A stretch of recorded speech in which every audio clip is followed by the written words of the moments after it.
For 2 years, from January 2017 to December 2018, the country staged the experiment and were paid 2,000 unemployed citizens a monthly payment of $634 without any conditions.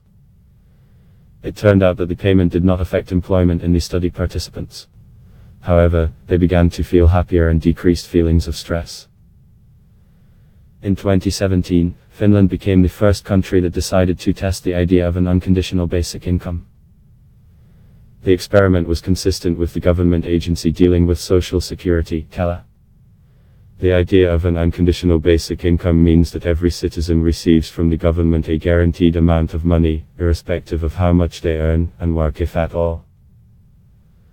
Another variation of this idea of unconditional basic services, is the guaranteed income citizens have the right, for example, to free education or treatment. Despite the fact that in recent times the concept of basic income is becoming more and more popular, it is not new. It is first mentioned in Utopia, Thomas More, which was published in 1516. Today, different variants of the idea of the basic income test different countries. Adult residents of one of the Kenyan villages will be guaranteed to get $22 for 12 years.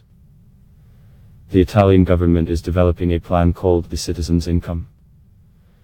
Until October, the authorities of the Dutch city Utrecht is also conducting an experiment with an unconditional basic income under the title Wet and What Worked, Know What Works. Proponents of unconditional basic income and believe that it will help in the fight against poverty, as it will give people time to find work or to receive education to acquire new skills. The importance of introducing a basic income, they say, is exacerbated by robotism in many occupations in which more and more people are losing their jobs.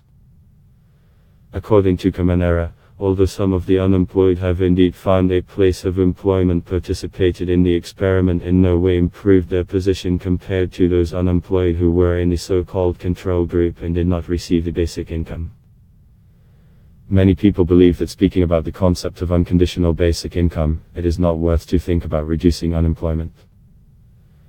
In their view, if the purpose of the experiment was to make people happier, then the results could be considered a triumph. I still have no job.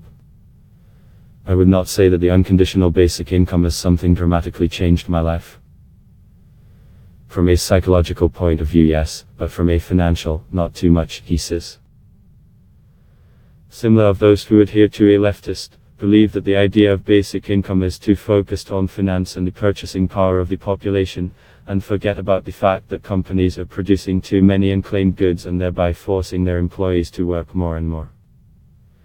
Grace Blakely, an expert on economic issues, writes in The New Socialist that without fundamental structural reforms of the economic system to the unconditional basic income will be just a cosmetic exercise. Those who hold right-wing beliefs, they say that the scheme will be the state budget is too expensive and may cause a dependency syndrome and a culture in which people will wait for the money while doing nothing. Ulrich Schluschier, the CEO of the company Abibib, has expressed this thought in 2016 in an interview with Financial Newsbay. Remuneration should be based on the creation of added economic value, he said. Now researchers carefully study the results of the experiment with the unemployed and trying to figure out what other measures are needed to improve the effectiveness of such programs.